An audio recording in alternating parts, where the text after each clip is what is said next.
Exciting video में आप सभी लोगों का स्वागत है। मेरा नाम है सुधीर और इस वीडियो में हम बात करने वाले हैं Nifty and bank Nifty option chain के बारे में। उसको समझने की कोशिश करेंगे, अंडरस्टैंड करेंगे क्या निफ्टी तैयार हो रहा है 16,000 को ब्रेक करने के लिए, या फिर यहाँ पे होल्ड करके दोबारा से हम 17,000 या 16,700 800 की तरफ दोबारा से बढ़ेंगे। तो ये सारे पॉइंट हम पर्टिकुलर समझेंगे इस वीडियो में। तो जल्दी से इस वीडियो को स्टार्ट करते हैं ऑप्शन चेन डाटा पे और समझते हैं यहाँ पे कि मंडे का ट्रेडिंग सेशन कैसा रह सकता है। बट उससे पहले बात करेंगे मार्केट एट 11 की। और मार्केट एट 11 में मैंने आपको क्लियरली इंडिकेट किया था कि यहाँ पे एक बार मार्केट में रिकवरी ज़रूर आ सकती है, क्योंकि एक बाउंस बैक पेंडिंग था और वो आपको इंट्राडे में आती हुई दिखाई दी। आप ये देख रहे हो क्लियरली। और अराउंड मैंने यहाँ पे वीडियो पोस्ट किया था 16,200 के आसपास निफ्टी ट्रेड कर रहा था, तब आपको वीडियो मिल गया होगा। और फिर ये एक रिकवरी आई और कौन सा स्टॉक पार्टिसिपेट कर सकता था मैंने आपको ये भी बताया था। एचडीएफसी बैंक के बारे में मैंने आपको बताया था कि वो रिकवर करा सकता है निफ्टी और बैंक निफ्टी को। बैंक निफ्टी भी पूरा इंट्राडे में जो 700-800 पॉइंट डाउन था वो पूरा रिकवर होके इवन हरे निशान तक में यहाँ पे ट्रेड करके आ चुका था। बट उसके बाद सेकेंड हाफ में ये दोबारा से गिरावट देखने को मिली और ये वन वे रिकवरी और ये वन वे गिरावट। ठीक है, तो जिन लोगों ने डेफिनेटली बाय करके काम किया होगा इस ब्रेकआउट पे, जो कि ये यहाँ पे हुआ था, ठीक है, ये लेवल था। और जिन लोगों ने यहाँ पे ब्रेकआउट पे ये बाई किया होगा तो डेफिनेटली एक अच्छा प्रॉफिट यहाँ पे मिला होगा। अब बात करते हैं कि हमें मंडे के ट्रेडिंग सेशन में क्या करना है और निफ्टी कैसी सिचुएशन में ट्रेड कर रहा है। देखो यहाँ पे निफ्टी कहीं ना कहीं रेडी हो रहा है 16,000 को ब्रेक करने के लिए। और नेक्स्ट टारगेट इसका जो होगा वो होगा 15,700 का और या फिर 15,500 का। कहीं ना कहीं निफ्टी यहाँ पे बिल्कुल रेडी है 16,000 को ब्रेक करने के लिए। और थोड़े से भी यहाँ पे ग्लोबल मार्केट में और सेलिंग बढ़ी तो आपको मंडे या ट्यूसडे के ट्रेडिंग सेशन में 16,000 टच होता हुआ या फिर उसके नीचे जाता हुआ भी दिखाई दे सकता है निफ्टी। ठीक है, वो मैं क्यों कह रहा हूँ उसको मैं आपको समझाने की कोशिश कर रहा हूँ। तो सबसे पहले हम ऑप्शन चेन डाटा को देखते हैं। ठीक है, ये एक्सपायरी 10 मार्च की है। जाहिर सी बात है इंडिया विक्स अभी भी 28-29 के आसपास चल रहा है। तो आपको यहाँ पे देखो आज के ट्रेडिंग सेशन में इसमें सुबह सुबह बाउंस देखने को मिला था बिकॉज गैप डाउन में। But end of the day still 27.96 पे ये चल रहा है। ठीक है, अब आपको मैं यहाँ पे बताता हूँ कि निफ्टी क्यों रेडी हो रहा है 16,000 को ब्रेक करने के लिए। टेम्पररी बेसिस पे हो सकता है 15,800 तक भी ट्रेड होके आ जाए, लेकिन ये देखेंगे कि वहाँ से बाउंस बैक कितना स्ट्रॉन्ग आता है, वो ज़्यादा मैटर करता है। तो सबसे पहले देखो ये है 10 मार्च की सीरीज़ और इसमें हम देखें तो यहाँ पे आपको क्लियरली निफ्टी की क्लोजिंग कहाँ पे आई है, करीब 16,250 के आसपास की। तो 16,500 की जो पुट है वहाँ पे आप देख सकते हो 10 लाख का ओपन इंटरेस्ट खड़ा हुआ है। ठीक है, 16,500 की कॉल है, वहाँ पे 23 लाख का ओपन इंटरेस्ट खड़ा हुआ है, ऑलमोस्ट 24 लाख का ओपन इंट जो कि स्ट्रॉन्ग रेजिस्टेंस का काम करेगा इस पर्टिकुलर सीरीज़ में। जब तक आप 16,500 के ऊपर नहीं निकलोगे तब तक यहाँ पे कोई एग्रेसिव बाइंग यहाँ पे क्लियरली बनती नहीं है। 16,300 की कॉल पे आपको दिख रहा है करीब ऑलमोस्ट 15 लाख का ओपन इंटरेस्ट, ऑलमोस्ट 14.6 लाख का ओपन इंटरेस्ट यहाँ पे खड़ा हो गया है। 16,300 की पुट की बात करें तो 15.8 लाख का ओपन इंटरेस्ट दिख रहा है। इसके बाद बढ़ते हैं 16,200 के लेवल पे तो 6 लाख का ओपन इंटरेस्ट कॉल साइड पे और पुट साइड पे करीब 13.5 लाख का ओपन इंटरेस्ट यहाँ पे दिख रहा है। और 16,000 की जो पुट है वहाँ पे 24 लाख का ओपन इंटरेस्ट यहाँ पे दिख रहा है। प्लस अगर आप थोड़ा-सा गौर करोगे तो आप देख सकते हो कि 16,500 तक यहाँ पे जो पुट राइटिंग है उसमें अनवाइंडिंग हो रही है। तो अनवाइंडिंग इसीलिए हो रही है क्योंकि ये पुट राइटर्स को कॉन्फिडेंस नहीं है कि अब निफ्टी 16,500 को पार कर पाएगा। इसीलिए इसके ऊपर की जो पुट्स हैं उनको लोग स्क्वायर ऑफ कर रहे हैं और अपना-अपना जो लॉस है, प्रॉफिट है उसको बुक कर रहे हैं। ठीक है ना?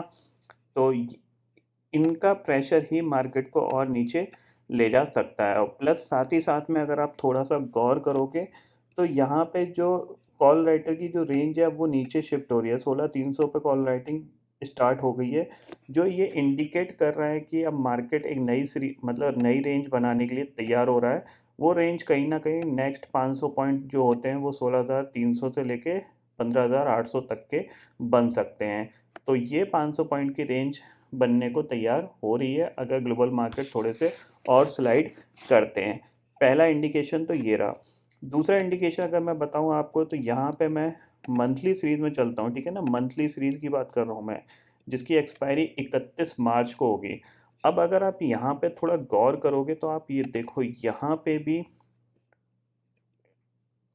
16,400 से यानी 16,350 से आप देख सकते हो पुट राइटिंग में कितनी ज़बरदस्त अनवाइंडिंग देखने को मिल रही है। ठीक है, यानी इस लेवल पे कोई भी ऊपर की तरफ पुट राइटिंग करने में हिम्मत नहीं दिखा रहा है, उल्टा अपनी पोजीशन को हल्का कर रही है। मंथली वाले हैं जिनके पास अभी बहुत सफिशिएंट टाइम है, बट कहीं ना कहीं इनको डर लग रहा है कि मार्केट नीचे जा सकता है, और अगर नीचे गया तो यहाँ से देखो हर जो भी इन द मनी ऑप्शंस होते जाएंगे, हर 100 पॉइंट की गिरावट के साथ उनका जो लॉस है वो बढ़ता जाएगा। और प्लस साथ ही जब मार्केट गिरता है तो विक्स भी जंप करता है, तो विक्स की वजह से और प्रीमियम शूट अप कर सकते हैं। अगर यहाँ से निफ्टी 200-300 पॉइंट और तेज़ी से गिरे और विक्स 30-31 पहुँच जाए तो प्रीमियम और 50-50 पॉइंट बढ़ सकते हैं। तो इसका प्रेशर मार्केट में कहीं ना कहीं बना रहेगा। तो जब तक आप 16,500 के ऊपर नहीं जाते तब तक यहाँ पे आपको एग्रेसिव बाइंग के बारे में नहीं सोचना चाहिए। आपको कोई भी राइज मिलता है वहाँ पे आप सेलिंग अपॉर्चुनिटी ही ढूंढिए यहाँ पे। यानी अभी जो मार्केट आपका सेल ऑन राइज का मार्केट बन चुका है, तो आपको उछाल पे बिकवाली के बारे में सोचना है। अब चलते हैं निफ्टी के चार्ट पे और चार्ट पे देखते हैं निफ्टी कैसा दिख रहा है। तो निफ्टी के चार्ट पे आ गया हूँ मैं यहाँ पे, और डे चार्ट लगाते हैं सबसे पहले। ठीक है, डे चार्ट पे आपको क्लियरली दिख रहा है कि मार्केट ने कंटिन्यूसली कल भी एक गिरावट दिखाई, आज गैप डाउन ओपनिंग के बाद भी ऑलमोस्ट डे लो के पास जाके ही यहाँ पे क्लोज हुआ है। तो अगर यहाँ पे मैं आवरली चार्ट लगा के कुछ चीज़ें समझने की कोशिश करूँ तो आपके पास देखो, अब जो नेक्स्ट टारगेट है वो आपके पास क्या है, सीधा सीधा 16,000 ही है। और अगर आप इस स्विंग के नीचे निकलते हो, 16,140 के नीचे निकलते हो, तो ये आपके लिए नेक्स्ट टारगेट यहाँ पे बनेगा। और एक इम्पॉर्टेंट चीज़ है कि ये आपके पास जो टारगेट है, ठीक है, 16,000 का आपके पास टारगेट है। अगर 16,000 ब्रेक होता है तो अगला सपोर्ट सीधा सीधा 15,500 के आसपास है। यानी आप इस चैनल जिसमें हमने ऑलमोस्ट 2-3 महीने कंसोलिडेशन किया था, उस चैनल के अंदर आप आ जाएंगे। लेकिन मुझे लगता नहीं है इस चैनल के अंदर हम जा पाएंगे। 16,000 से हमें एक स्ट्रॉन्ग बाउंस बैक देखना को मिल सकता है, क्योंकि इस लेवल से ही हम लास्ट ब्रेकआउट देके मूव किए थे, और हम इसी लेवल को आके अब दोबारा से रीटेस्ट कर रहे हैं, और ये पहला अटैम्प्ट होगा 16,000 को टेस्ट करने का। तो यहाँ से हम एक स्ट्रॉन्ग बाउंस बैक दिखा सकते हैं। तो अगर मंडे के ट्रेडिंग सेशन में कोई भी गैप डाउन खुलता है, मार्केट 16,000 के आसपास खुलता है, तो वहाँ पे एक बार बाइंग अपॉर्चुनिटी ढूंढनी चाहिए। ठीक है, यानी मंडे के ट्रेडिंग सेशन में अगर कोई भी गैप डाउन खुलता है तो यहाँ से एक बाइंग अपॉर्चुनिटी ढूंढनी चाहिए। और प्लस साथ ही साथ में आपको, अगर मंडे के ट्रेडिंग सेशन में ये फ्लैट खुलता है और अपने इस लो को ब्रेक कर रहा है, ठीक है, जो कि 16,140 का है, तो डेफिनेटली आपको सेल करना चाहिए 16,000 के टारगेट के लिए। यानी ये जो टारगेट होगा ये बहुत जल्दी आपको मिल सकता है अगर इसने 16,140 को ब्रेक किया। ठीक है, गैप डाउन के केस में मैं आपको बाइंग की रिकमेंड कर रहा हूँ, और अगर मार्केट फ्लैट खुल रहा है या फिर गैप अप खुल रहा है तो फिर आप प्राइस एक्शन देखिए, नेगेटिव प्राइस एक्शन बनते हुए देखिए। और जैसे ही नेगेटिव प्राइस एक्शन बनता है, यानी लोअर लो बनना स्टार्ट हो जाते हैं, आप वहाँ पे सेल करके काम कर सकते हैं, या फिर इस लेवल के ब्रेक होने का इंतज़ार कर सकते हैं। ये लेवल ब्रेक होता है तो आप शॉर्ट कर सकते हो। सिर्फ गैप डाउन के केस में ही मैं आपको एक बाइंग की अपॉर्चुनिटी ढूंढने की बोल रहा हूँ, क्योंकि गैप डाउन के केस में क्या होगा, एक तो 16,000, 15,950 ये क्या है आपके पास सपोर्ट एरिया, और 200-300 पॉइंट गैप डाउन होता है, तो फिर यहाँ से एक रिकवरी बन सकती है। तो उस केस में भी आपको पॉजिटिव प्राइस एक्शन ढूंढना पड़ेगा। तो ये चीज़ आप क्लियरली यहाँ पे समझ लीजिए। बात कर लेते हैं बैंक निफ्टी की, तो बैंक निफ्टी को भी देख लेते हैं यहाँ पे। बैंक निफ्टी में कल के ट्रेडिंग सेशन में मैंने आपको क्लियरली बताया था कि बैंक निफ्टी एक बहुत ही इंपॉर्टेंट लेवल पे ट्रेड कर रहा है। अगर ये लेवल ब्रेक होता है तो सीधा 34,000 आपको देखने को मिलेगा। वो आज ही के ट्रेडिंग सेशन में यहाँ पे आ गया था। ऑलमोस्ट जो लो बना वो आपका करीब करीब 34,090 का के आसपास का लो यहाँ पे बना है। अब आप यहाँ पे देख सकते हो कि यहाँ पे अगर मैं बात करूँ, वो सेम ये देखो,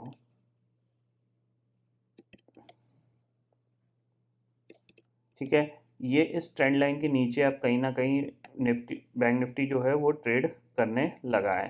ठीक है, परफेक्टली आप बना लीजिएगा ये लो मिला के। ठीक है, इस ट्रेंड लाइन के नीचे इसने क्लोजिंग भी दी है और ट्रेड करने लगा है। तो आपके पास जो अब नेक्स्ट टारगेट है, वो कहीं ना कहीं आपका जो नेक्स्ट टारगेट बनता है वो आपका बनता है 33,300 तक का यहाँ पे टारगेट बनता है, या फिर आप सीधा-सीधा आप 33,000 भी मान के चल सकते हो।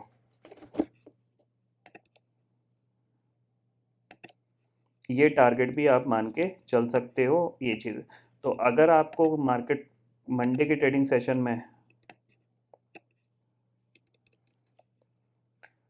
ये लेवल ब्रेक होता है, अगर 34,090 के नीचे निकलता है तो डेफिनेटली आपको एक बार सेल करके काम करना चाहिए। सबसे अच्छा अपॉर्चुनिटी ये है कि कल ये मंडे के ट्रेडिंग सेशन में फ्लैट खुले और फिर ये इसको ब्रेक करके नीचे जाता है, तो फिर आपके पास जो टारगेट होंगे, पहला टारगेट आपके पास 33,500 का निकल के आता है, दूसरा आपको 33,000 का। अगर ये गैप डाउन खुलता है और 33,500 के आसपास ही खुल रहा है, तो फिर हो सकता है कि शुरू में एक सेलिंग प्रेशर दिखाई दे और फिर आपको रिकवरी भी देखने को मिल सकती है। तो सब कुछ डिपेंड करेगा यहाँ पे ग्लोबल मार्केट पे कि आज रात में ग्लोबल मार्केट कैसे बंद होते हैं। European market still negative trade कर रहे हैं, डाउ फ्यूचर भी नेगेटिव है। अगर यहाँ पे कोई भी एग्रेसिवली सेलिंग आती है डाउ के अंदर या फिर बड़ा 400-500 पॉइंट गिरावट देखने को मिलती है, तो मंडे आपको बैंक निफ्टी करीब 500 पॉइंट और निफ्टी करीब 200 पॉइंट तक गैप डाउन ओपनिंग दिखा सकता है। तो आपको यही अपॉर्चुनिटी ढूंढनी है कि अगर आपका मार्केट फ्लैट खुल के या फिर स्लाइटली गैप अप खुल के ये लेवल ब्रेक कर रहा है, तो डेफिनेटली यहाँ पे सेल करना चाहिए। आपको 200 से 300 पॉइंट इजीली मिल सकते हैं। गैप डाउन के केस में ही आपको सेल नहीं करना है, बाकी गैप अप के केस में भी आप सेल की अपॉर्चुनिटी ढूंढिए और फ्लैट मार्केट खुल रहा है तो भी आप सेल की अपॉर्चुनिटी यहाँ पे ढूंढिए। ये चीज़ आपको यहाँ पे समझ में आ गई होगी। एक बार बात कर लेते हैं ग्लोबल मार्केट की कि ग्लोबल मार्केट कैसे ट्रेड कर रहे हैं। तो सबसे पहले यहाँ पे इंडेक्सेस फ्यूचर्स में जाता हूँ मैं। यहाँ पे अगर एसजीएक्स निफ्टी की बात करें तो करीब 16,240 के आसपास ट्रेड कर रहा है। डाउ फ्यूचर की बात करें तो 274 पॉइंट डाउन है, नैस्डैक करीब 100 पॉइंट डाउन है। इसके साथ ही अगर डेक्स फ्यूचर की बात करें तो 13,216 पे करीब 3.5% की गिरावट के साथ यूरोपियन मार्केट कामकाज कर रहे हैं। तो अगर यूरोपियन मार्केट में सेकेंड हाफ में और यहाँ पे सेलिंग बढ़ती है, यहाँ पे सेलिंग का रीज़न मैं बता देता हूँ कि यूक्रेन का जो सबसे बड़ा पावर प्लांट था, न्यूक्लियर पावर प्लांट था, वहाँ पे रशिया का कुछ अटैक हुआ है जिसकी वजह से काफ़ी ज़्यादा कह सकते हैं वो प्रॉब्लम यहाँ वहाँ पे क्रिएट हो सकती है। तो उसका इफ़ेक्ट यहाँ पे मार्केट को देखने को मिल रहा है, ठीक है ना। तो ये चीज़ समझ लीजिए आप थोड़ा सा, यहाँ पे यूरोपियन मार्केट नेगेटिव है तो इसका इफ़ेक्ट डाउ पे पड़ सकता है।